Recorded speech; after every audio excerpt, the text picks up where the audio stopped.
Hi guys, today we are going to talk about the safety measures and alerts that the car has to offer. We are going to look to all the options. We are going to see some of these alerts and reminders and corrections in action.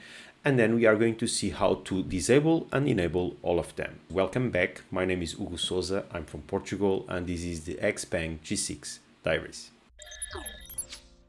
So guys, in terms of safety, we are here already on the Xpeng, and let me show you what options we have and how to activate and deactivate them. So first, let's go here for the real-time assist. And here, as you can see, we have only two options for this global perception and intelligent code driving. You can just enable or disable a driving risk alert sound. So basically, it's an audio warning that you will receive every time that the car considers that there is a high risk of collision during your driving. So you can just disable this if you prefer.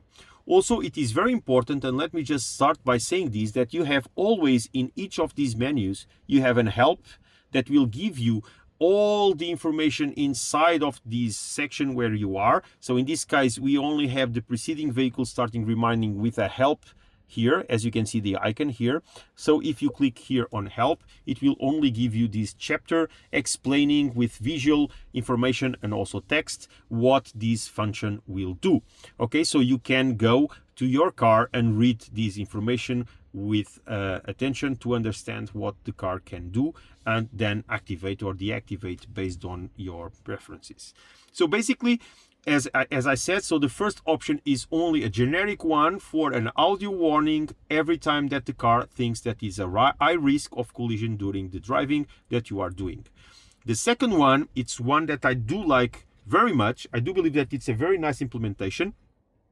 And this is basically preceding vehicle starting reminders. So basically what this does is when you are, for instance, in a traffic jam, and if the car in front of you starts going forward, the car, our Xpeng will alert you with an audio and also visual information that the car in front of you is already walking, so that you can move forward also. So the second part is this driver assistance category here. And here you see that we have active safety, driving and parking. On this video, I will only talk about active safety. Okay, I will do a different video for the self-driving part, and I will do also a different video for the parking, self-parking of the car. So for the active safety, and again, as you can see, for each of the options, we have a video information, so that you can just play to see what happens here. But let me go through the sections. So we have here on this driver assistance category, active safety subcategory, and then you have this separated by forward safety, lateral safety, back rear safety, and then other assistances. Okay, so let's start by the forward safety. We have only two options here, and the first one is related to forward collision warning, that it's basically a warning sound, so an alarm, and also visual warning that will inform you if there is a potential front collision and provide also assisted braking. So not only a warning, but will help you to brake if necessary, so to avoid that you have a front collision here. And the warning itself, it's something like this. So you will get in the dashboard this alert. It will give you, so it will stay red and it will give you an alert for this, and then it will help you brake also. Depending on the sensitivity, it will be more cautious or more aggressive on these type of warnings. Okay, so just play with these options until you reach the one that it's better for your type of driving. Then we have here the second option, that it's obstacle avoidance assist during startup. And the first thing that we need to discuss is what is startup for this option here. So startup is not only the first time that you start the car, but it's always when you stop in a traffic light, in a stop sign, or in close to a roundabout or something like that, and then you press your accelerator. So what this does is, if you press normally your accelerator, it will not affect anything. But if you do press the accelerator with more strength or more quick, it will sometimes, if there is an obstacle or some dangerous situation, it may reduce the torque, the power of the acceleration, so that you have time to react and stop the car. Now we have here lateral safety. So basically this is more or less the lane centering system that will help you on your drive. So you have the full here, this lane support system that will correct or remind the driver of unintended lane departures or avoid possible side collisions in time. Again, you can check the video with this menu here. Then you have lane departure assist. You can have disabled, just a warning, or a warning and correction.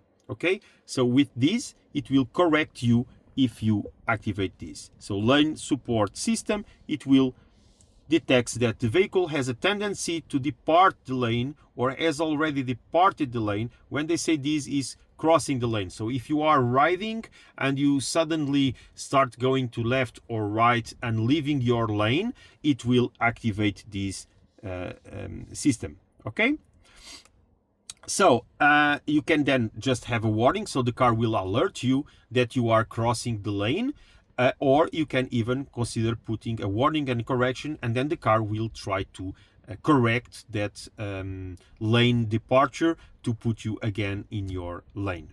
Okay, then we have emergency lane keeping. Okay, so basically this is like a level 2 system. So if it detects in an emergency that you are leaving your lane, it will correct. And in this case, it is disabled, or then a warning and correction, or an acoustic warning and correct. Okay, and then you have, of course, the lane support system sensibility. Again, as it was on the front, you have also here, you can define the type of sensibility that you want the car to have in these lane departures system.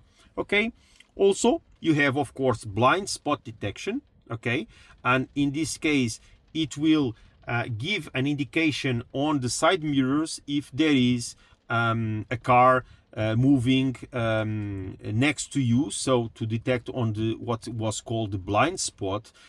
So every time that there is a car on that space, it will give you a visual information on the side mirrors about that, so that you don't change lane and have a collision on the lateral of the car.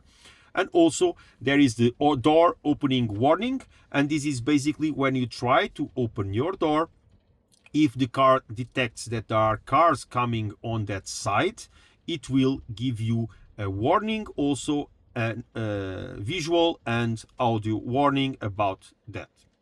Okay, in terms of rear safety, what we have is rear collision warning, rear cross traffic alert, and reverse collision prevention. So let's go here to help us understanding what each of these options do. So basically what we have is rear collision warning. It will be, of course, an alert when there is a car behind you that will get too close to you, and it will give you this alert. Then we have rear crossing traffic alert. So basically it's when reversing the vehicle, the system will detect if there is another vehicle coming across towards you, and it will alert you so that you take more cautious when doing these reverse maneuvers.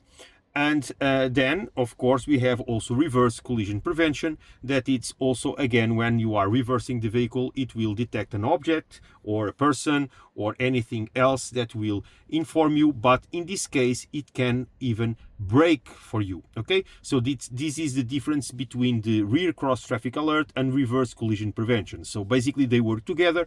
First it will be alerted, but if you continue to do a reverse with your car, and if there is an obstacle that the car detects, it can brake for you so that you don't have a collision. Then we have the other assistances.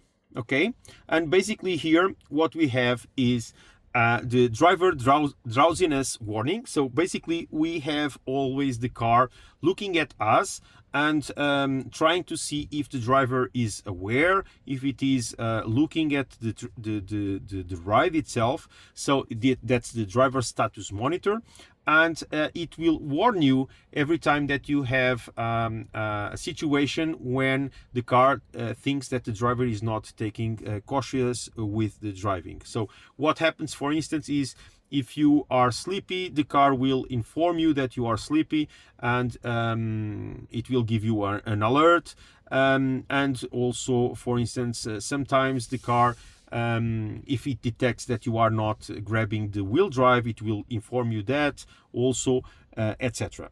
Then we have the speed limit assist. Okay, and here is that every time that you have so a speed limit, a sign with that, the car will read it and it will display that on your dashboard and screen.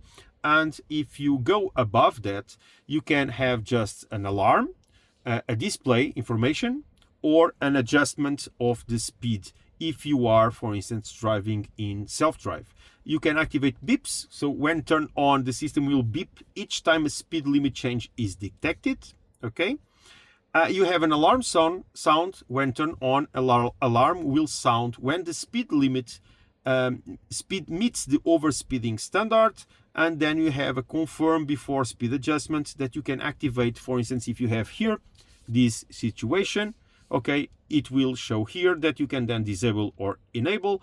These are the active safety measures that we have inside the car. Okay, then of course there are some other safety measures that I do believe are important. Let me show you here, for instance, on the intelligent imaging. So here on this part, we have a bunch of options related to the 360 cameras and how the car will handle the cameras while driving or while stationary, whatever. I will not go through all of that because it doesn't make sense, but I will show you here that it's important for me. Activate side rear image when turning.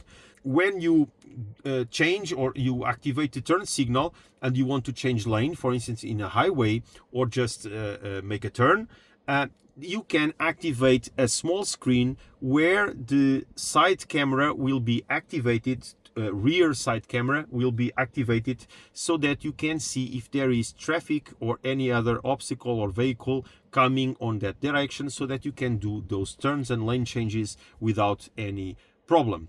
Okay, and now from this version, now on the version 5.6, you can inform if you want these on the touchscreen or if you want these on the dashboard. Okay, so basically if you have it on touchscreen, it can occupy almost the full screen or just a small part of the screen where you can position it wherever you want. And if you have it on the dashboard, it will show on the dashboard. If you are turning left, it will show on the left side. If you are turning right, it will show you on the right side. Okay.